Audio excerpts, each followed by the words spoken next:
I'm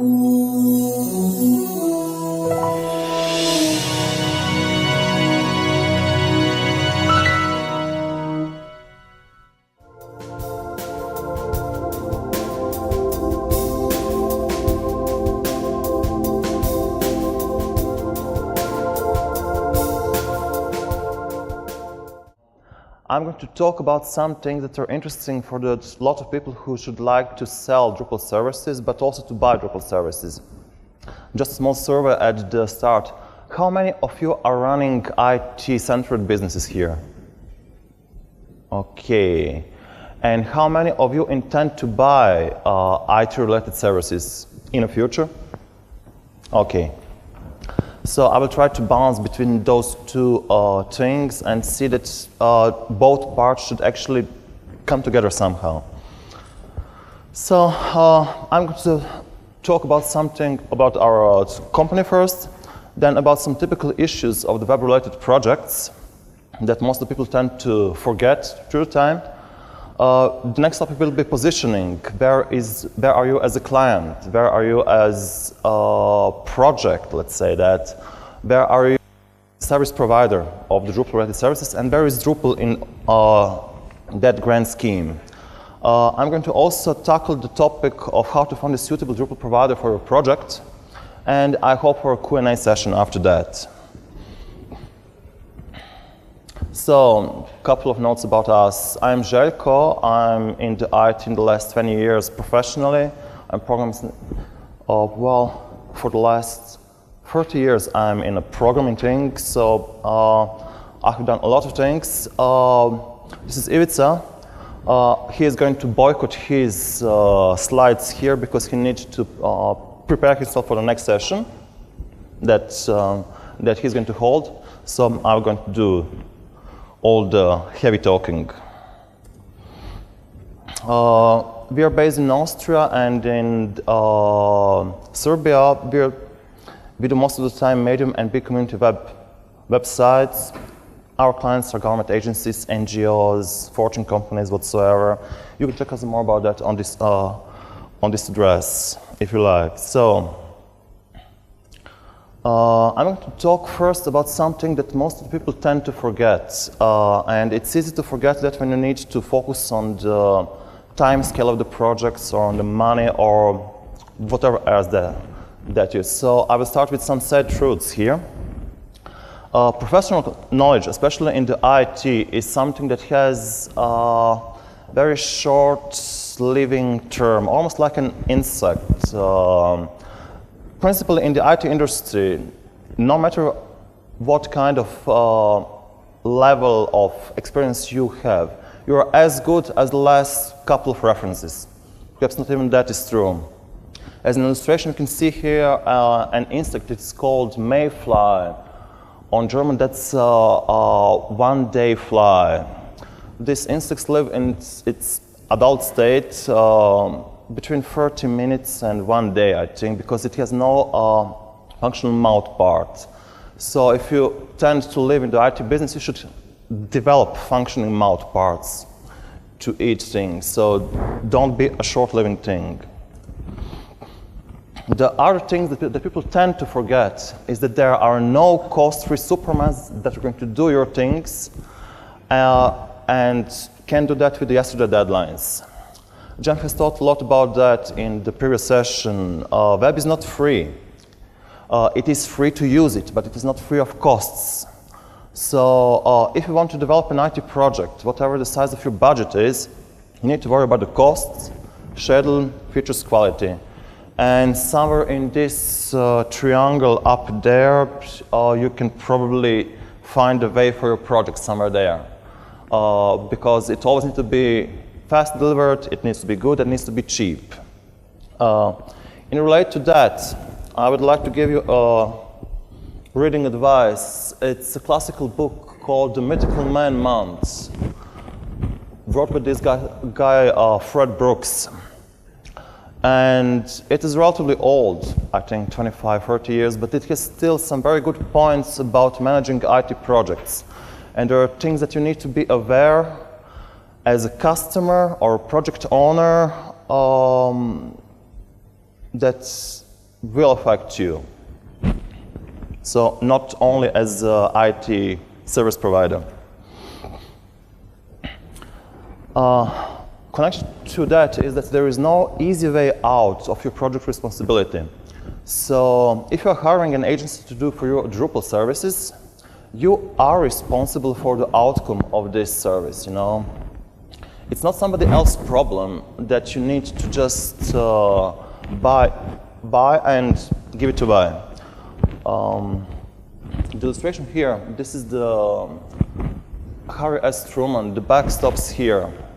This comes from American poker because the person that is dealing the cards right now has a buck in front of him, and the buck denotes a person that is going to deal the next round in a poker. So if the cards are in your hands, or if the project is in your hand, that please deal with it, okay? It is your business. The story I want to talk about here is an interesting business case that we have, well, 5 or 6 weeks ago. There was a client that has spent huge amount of money, I mean really huge amount of money, in a project, and they wanted to have everything for free, to give the responsibility away, just to pay and to get the key of a car. This was all very nice, as long as their Drupal provider were capable of delivering things, which started to slow down last year. And at that moment, the Drupal provider lost some key personnel, but was still cashing in with that client. I mean, I really talk here about millions of US dollars. So the client and user of the projects end with the situation where they actually couldn't own the project anymore. They were on a huge pile of software, but could not start anything about it. So the money itself is not helping you, and we were engaged here to do an audit of the current software state. So it's not somebody else's problem, no matter the budget. So, as a client, but also as a provider, you need to understand something about the Drupal. And even if you don't understand that technology stack of a Drupal, JavaScript, PHP, databases, all the other abstraction layers, you need to understand a couple of things. So, Drupal has a kind of model architecture. There is something that is called core inside of the Drupal. And this is a set of the modules that are actually working relatively well. They are pretty good tested. They are doing fine, really fine.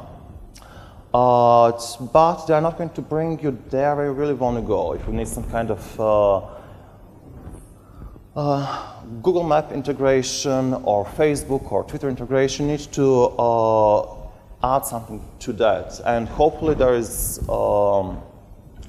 something that you can restore through the community models that are free available, or you can build some of your own. Jan has talked a lot about that in this last session, about this community feeling in Drupal that really exists, and about the possibility that you can do whatever you want with the Drupal. Those two aspects, beside the open source so community and the possibility to do a lot of custom things, is attracting talented developer like I think no else web platform is actually doing right now. So there are really some cool people around in the Drupal arena. So if you start to work with the Drupal, you will see that there are some modules, and you'll say, well, fine, those are like Lego bricks. You see those, that vector image that's imposed on you, that this is something that is really easy to do and everyone can actually do it. This is a feeling that most of us get when they first contact the Drupal. This is not the case, not completely. And I would like to put an X mark on that. And if you go deeper into the Drupal and you discover the complexity of the platform, the next moment that you have is to end up with a mental image that looks like this, perhaps. So it's a scary, fuzzy image of something that interacts with anything, and it's really nothing that you can do about it, and you cannot understand what is actually happening inside of it. Both mental images, so the Lego bricks and some kind of neural network that is working around here and can't know what is happening inside, they're actually false. If you need a subject for your dissertation, you can actually try to find out if the Drupal testing or the testing of Drupal application is an MP problem. I think it is. Every module can alter behavior partially or completely of every other module. And this is the great thing about the Drupal. I mean, yeah, if you know what you're doing. So at this point, you should understand that you can scale the project with the Drupal, but if you want to climb out really high, you need to be prepared either to invest time or money in us and in someone else that is going to do it for you. So the next slide is a bit interesting. It is not a Drupal-related information. I had actually copied that from the Austrian Design Association Web Project Guidance. I think it is interesting because in Drupal we all tend to think in projects, well, it's cool, it's nice for coding, there's some wonderful things that we can do as programmers inside of the Drupal. But the people who are not so deep in the core business, they tend to judge the Drupal through the things that they can actually see. And we can all see, let's say, how nice a car is, but what is inside, not all of us are capable of judging it. What is the quality? So they have put this in a kind of scheme. They have called it small projects, okay? And for small projects with 10 pages, I need something like the 4 days, okay? And for the medium projects that are 50 pages or 10 templates, if you don't know what the templates is, that are just some kind of graphical templates that are showing how your web page could look like. You will need something like 16 days, 16 man days, okay? And for the highly complicated project, 100 pages and 20 templates, you will end up with 55 days. So 10 pages, 4 days, 50 pages, 16 days, 100 pages, 55 days, whatever that means. We can, at this point, argue about those numbers. If you really need so much time for the project management or what the design here is. But this gives you an overall picture regarding all the web projects that are actually existing around here. The point that I would like to make here is that amount of work is growing exponentially with the number of screens that you actually see in your web page. So we had here 10 templates, 16 days, 20 templates, 55 days. Okay, so it's not linear, and this is something that most of us actually assume. So the second point in respect to the Drupal is that I think that Drupal is working very well beyond this scale of 55 days. So this is something like 3 months plus. And you can do some really cool things in the enterprise, things that are going really outside of this designer scope of the view of the web projects. If you go deeper into the Drupal, you should also understand that there is no simple thing in a web, okay? Because whatever you do, you're actually sitting on a pretty big pile of technologies. There is a JavaScript, there are some operating systems, there are browsers. You need to fix all of that, all at the same time, and you need to produce fixes in finished time. So this is a kind of huge from time to time. So how should you find a provider that is fitting well to your project. So let's recall that the small project is something like the 10 pages, 4-man days. That can be a simple business, simple blog page, small local NGO that is selling bicycles whatsoever. You probably don't have any kind of special requirements beyond the Drupal core. So the first question is, should I really go for Drupal? Well, Drupal can help you to build your web presence with no problem, okay? But, and if you know some other platform, or you are familiar with a guy who is very well with the WordPress or the Joomla, you should consider taking also perhaps some other steps if you don't have that intention of growing your web presence. Because Drupal is not everyone's darling, and you should really think about that comparing to the amount of work that needs to be done into the Drupal web pages and number of available Drupal providers, there's still this balance. There's a lot more work to do than available people. So for those of you who are thinking about jumping into the Drupal boat, this is a good news. So you can actually jump into it, learn about Drupal, and develop your business. What is the profile of the expert that you actually need? Well, that can be Drupal beginners. Okay. And those are some questions that you should ask your Drupal provider if you are in this area of work, okay? So those people should be capable of searching through already existing Drupal themes, apply designs. They should be capable of operating with fields and views. This is optional. It is a good benefit. They should be capable of creating or making small changes to the CSS regarding to font style, background colors, whatsoever. And they can install some simple models that can work out of the box. I know, some kind of Google app integration, whatsoever.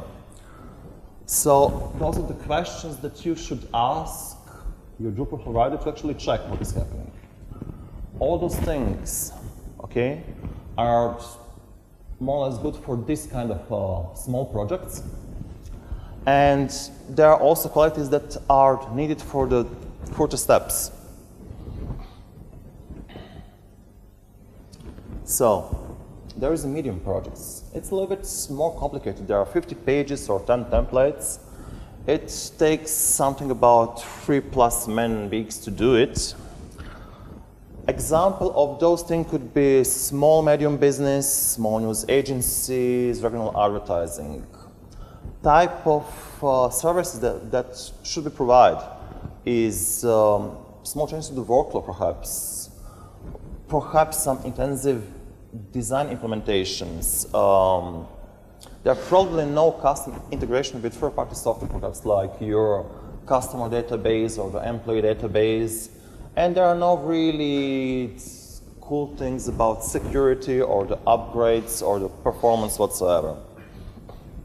So if you are in this kind of projects, I would like to urge you to do yourself a favor and try it with Drupal.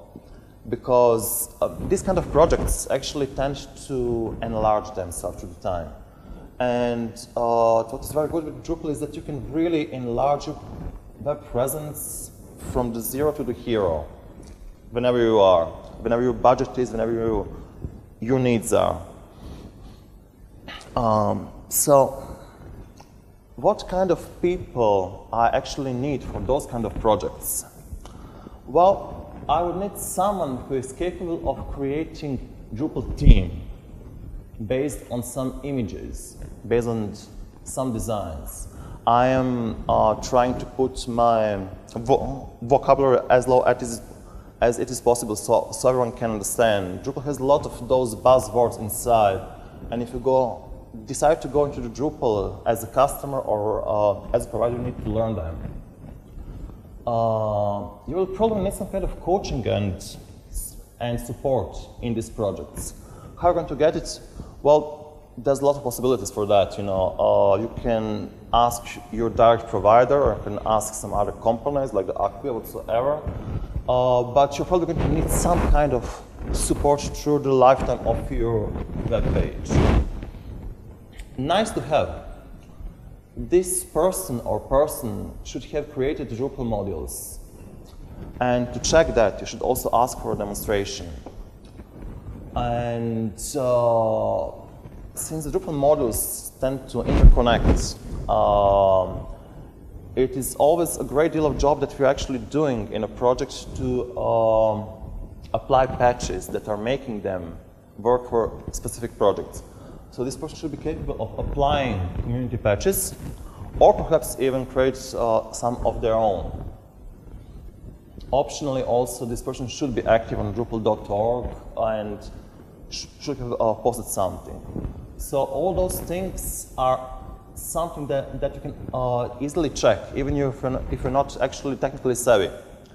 And for the Drupal providers, or people who think that they could be Drupal providers, this is a good checklist of some of the necessary things that need to be inside of the so-called medium projects.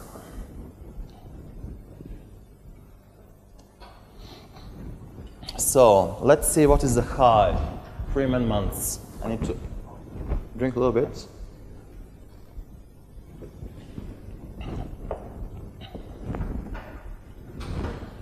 So, who are the prospective customers?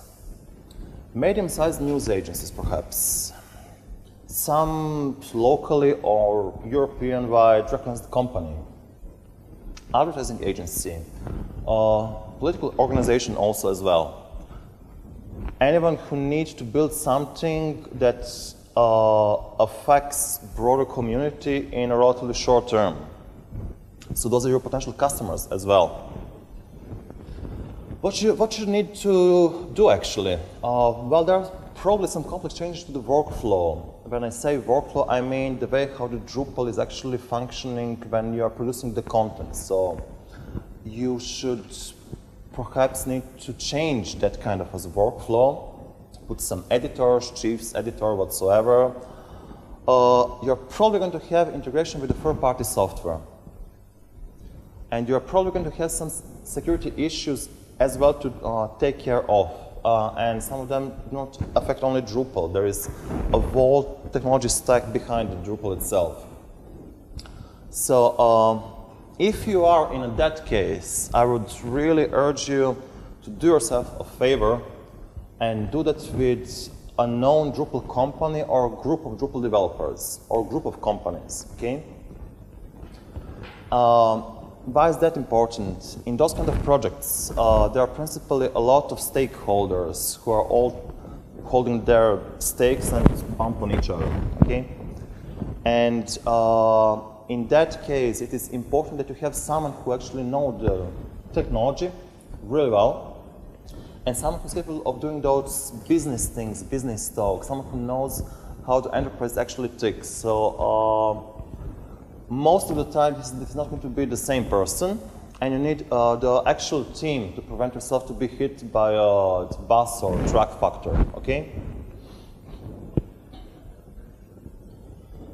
What kind of experts do you need for those kind of projects? Based on our experience, for that kind of work, you need someone who has 3+ years of Drupal experience, okay? You need at least one person with that kind of experience in commercial projects in your team for this thing. How can you check that? Well, if they are experts and you don't have the actual knowledge about the Drupal, it is hard for you to check that. But some of the things that you should be aware of is that that person should probably create complex Drupal modules and have published them onto Drupal.org. Because this shows the real technological attitude that is connected with the Drupal. You should probably also contact someone who can provide you intensive coaching, also a project management to deal with all those stakeholders that are inside of your project. If you ask about those things, ask also for them to provide some kind of a record, okay? Nice to have. Also, those people are active and visible in the Drupal community. They attend Drupal camps, Drupal cons, hold presentations, have a bunch of models that are actually support when an issue came out. They will not wait for a year to respond to that issue. They will do that in a couple of weeks, at least. And in those cases, you also need someone who is versatile with other technologies, like Java Enterprise, like C#, whatsoever, because somewhere on that level you're going to have integration, most probably with the third-party software, so non-directly Drupal-related software. Okay. So also for you guys who want to go into the Drupal arena, those are things that you should do to be looked with, let's say, other eyes in the projects. So I hope that after this tip of the iceberg like overview of the Drupal providers, you have ideas what goes and what does not go with the Drupal. Those are some typical questions actually that all of us who have started with the Drupal have asked themselves, and I hear them all the time from my clients. Because there are enterprise clients who want to buy into the Drupal thing. There are enterprise clients who just want a solution. They're not interested about technology. But sooner or later, this thing pop up. If you have a zero budget or a hero budget, it doesn't really matter. So the first question is, well, Drupal is a CMS. There's a lot of CMSs around here. This is actually a standard thing. Why are you actually charging me so much for that? Jen has to give you a couple of hints regarding this thing. The good answer that depicts you as someone who knows himself with the Drupal would be, well, this is not quite true, you know. Drupal is more a kind of a framework for the web-based application. And you can do with Drupal a hell of a lot of more things than with WordPress and as a Joomla. That flexibility comes with the price. The second question that always pops up is, well, there's a model for that. Please install it. Do that for me. It's a simple thing, usual thing. How should respond to that? If you have a model for that, and it's actually doing the things right, it's great for the projects. Perfect. We're going to do it very fast. But you need to assure that this model is actually doing what we need. This is point one. And second, remember that as a fuzzy-like image that I had before. You need to assure that all those modules that are interconnecting are actually doing things right. So, large part of our job at the start of the project is to actually create a set of modules that are all working well and that are all doing what we actually need.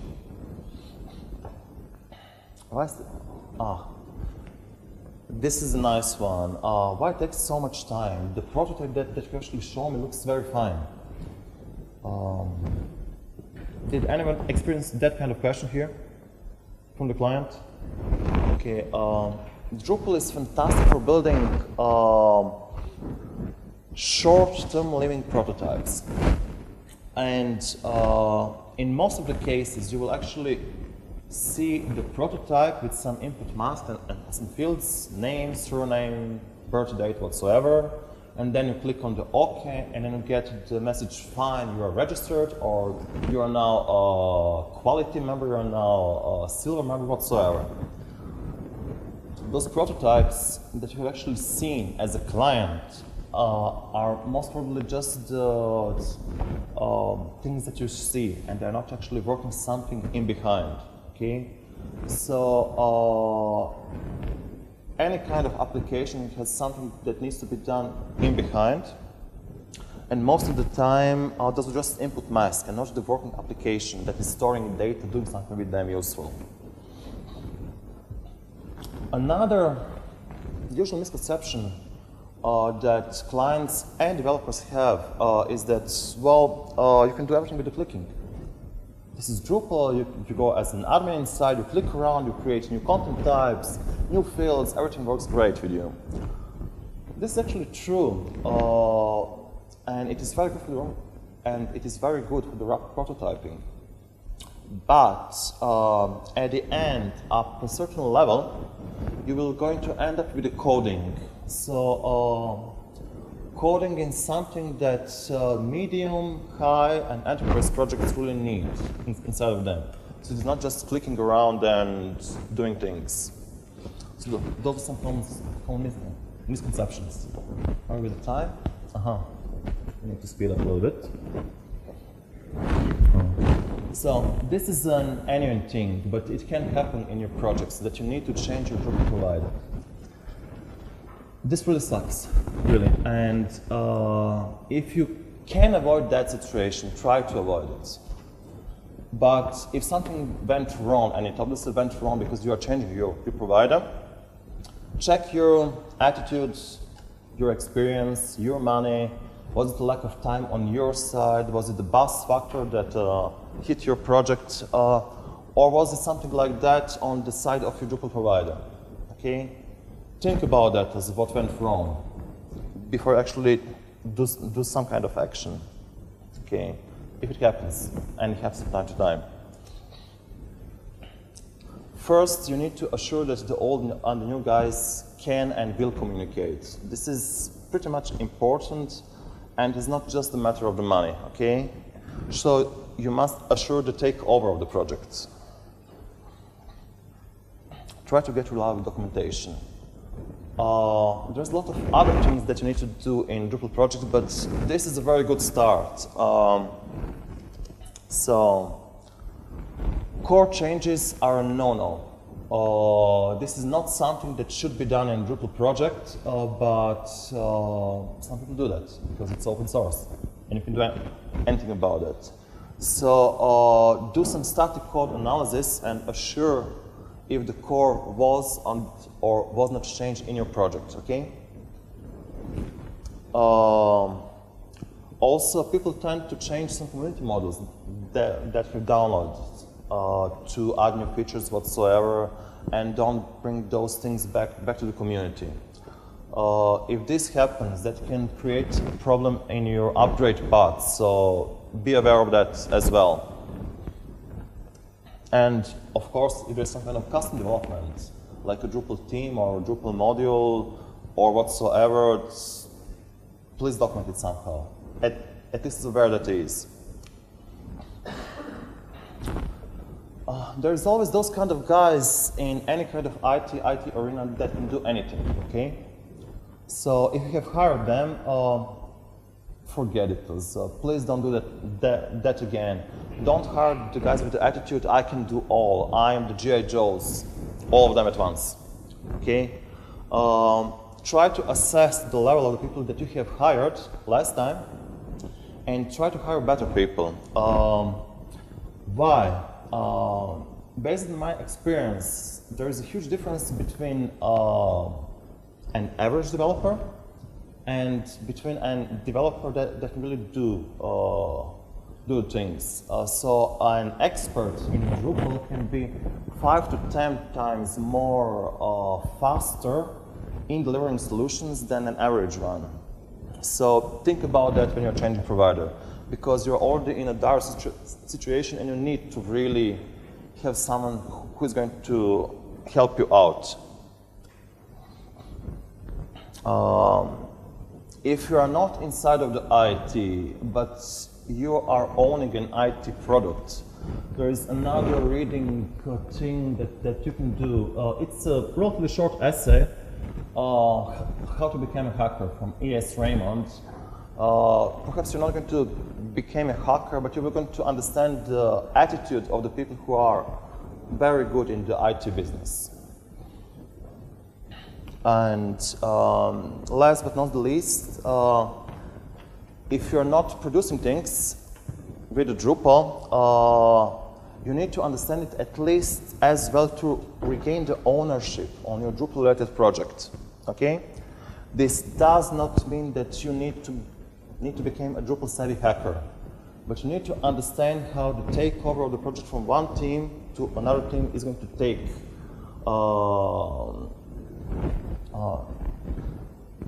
taking place, and how is this thing are going to affect you. So you need to understand at least something. So again, Harry Struman, the back stops with you.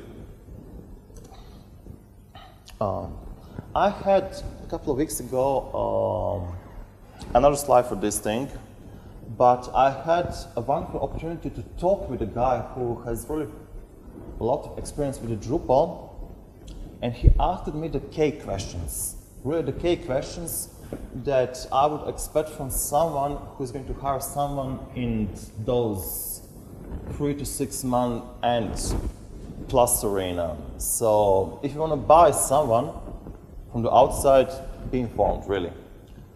This is really a kind of experience how I learned to stop worrying and start loving the introductory talks with the new clients, with the new projects. Really, it was amazing. So, that guy told me at the start of our conversation, Drupal is powerful for me, for my enterprise project, but it's not something that everyone can actually do. And then he started to ask key questions. What is your experience with the Drupal as a company and as a person?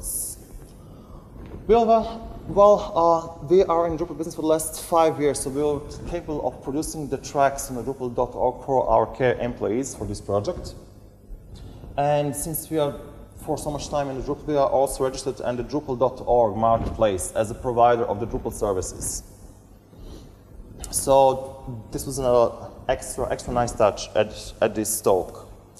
The second K questions were, what modules have we created lately? We could show them community models that we can actually put outside and give it away to the community. We could also talk about commercial projects that we have created. We could not show those models because a lot of European companies tend to own the code from the very start and they don't want to push it outside to the community. Jem has talked about that in the last session. This is a wrong approach, I think. And for all those things, we had some working prototypes for capable of be showing right at the very moment when we have actually spoke about that. We were also specifically asked about our attitude towards the Drupal community. Again, proven records from our employees. After that, after those things, after the base was established, we were asked, how would you approach to our project? Project management, issues that we have, whatsoever. This was a 10-minute session, I think. And after that, we were asked for the references and the contacts that can be called to actually talk about the projects. We have them as a printout, really nicely formatted and so on. So if you go to talk like that, be informed, be prepared, do your homework, really. The really nice touch about those things was this. So, after 1 hour of talking about this project, we have started the contracting phase, so legal things, issues like that.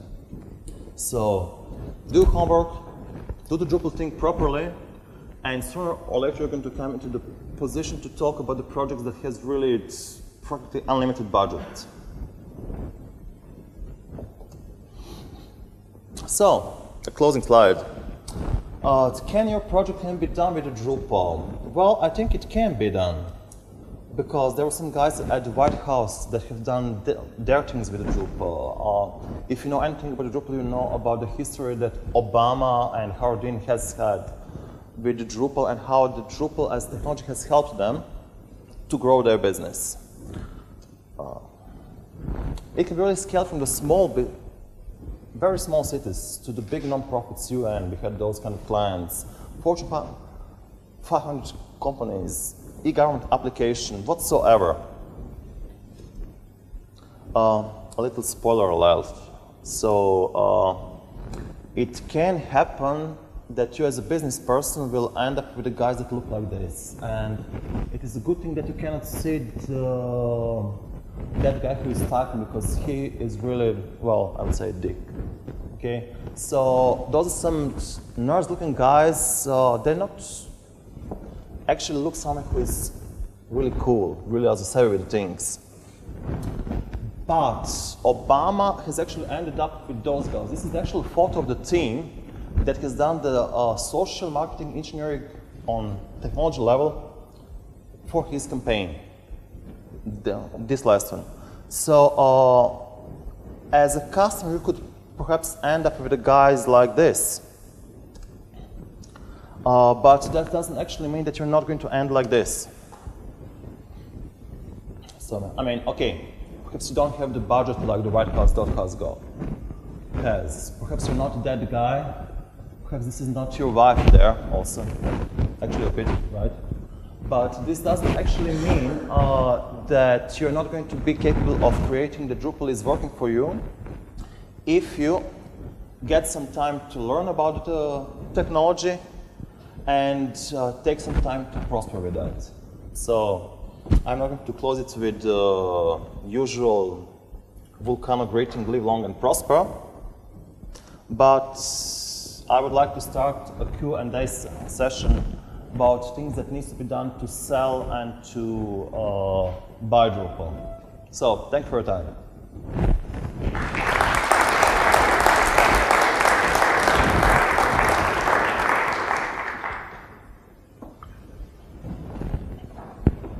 So, questions?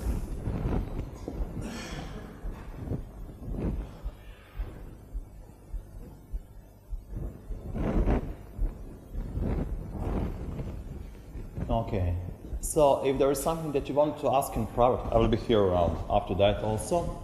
But principally, this was the tip of the iceberg that you need to know if you're actually going to go into the Drupal waters. Don't be shy, so.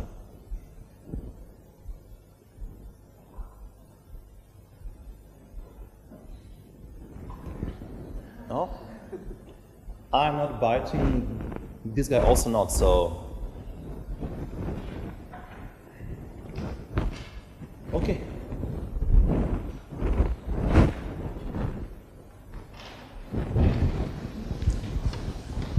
Yeah, it's not a big question, but what did you mean by the size of the sites when you said it's about 10 pages or 20 pages? Mm-hmm. What did you mean by pages? Okay, I mean, it's always hard to tell what is the size of the project that you actually have as a web. So when I use that slide, I can actually use it from the. I can show that slide again. One moment, please. So there it is.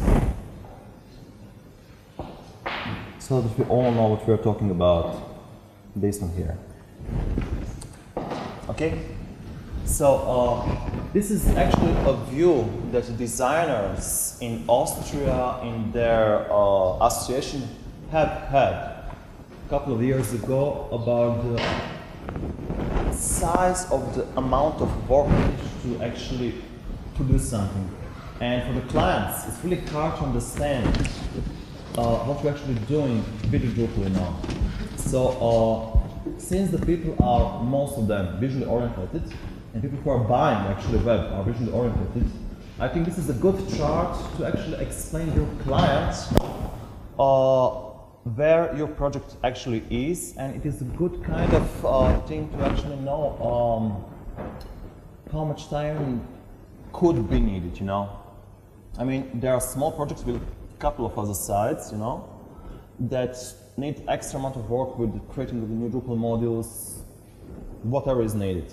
This is a kind of reference, just a kind of reference, you know, for the people who actually need to sell things or to buy things because they're not Drupal savvy, no. They're not IT savvy. They just look at things that they can see. They can't see a code. Code is immaterial, no. There's nothing there. So this is just the guidance from the people who actually are not programmers. Nothing more than that.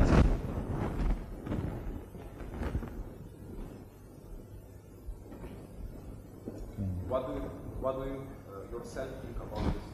Is it oversimplifying things, or do you think you can actually rely on these numbers? For instance, what does it tell us about complexity? Maybe the 10 pages site needs some, I don't know, extra custom moduling and things. It's all the same question, you know. And the thing that you have in a sale procedure is that you cannot explain actually or convey everything that the Drupal is to your customer. And you cannot actually convey the amount of work needs to be done, because if someone is engaging you, that actually means that this someone is not having the attitude or the knowledge or the time to do that by themselves. So, in this arena, those people are not IT savvy. Small companies whatsoever now. So they can judge the project from things that they can actually see. Okay? And I think that those numbers are actually pretty much well, you know, more or less. Those numbers are actually, I think, 4 years old.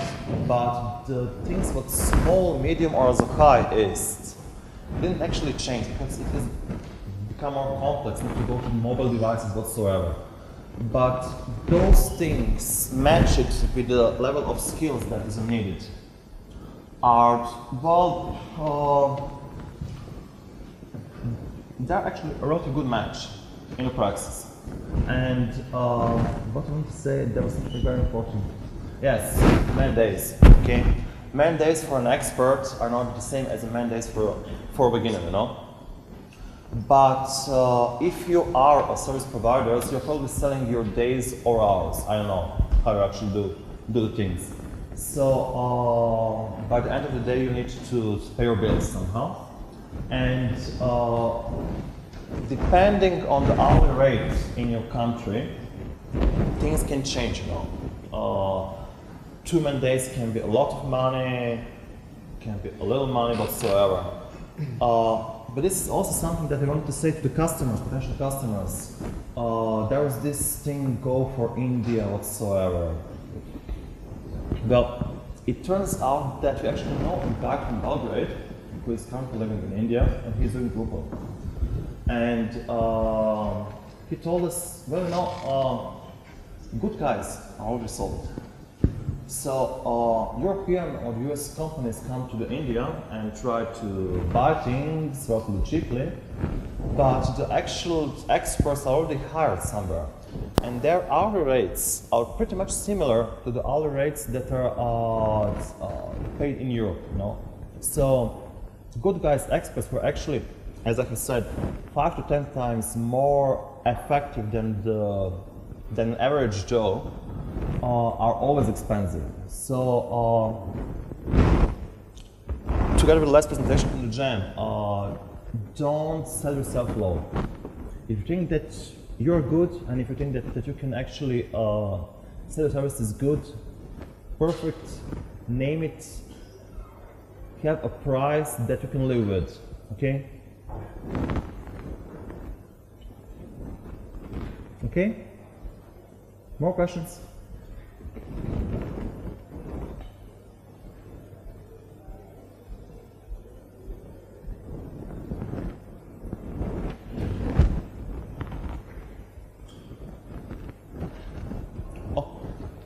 Anything more now? Yes? Okay, so I think that was it. Thank you for your time, and see you next time. If you have any kind of questions, just indicate here.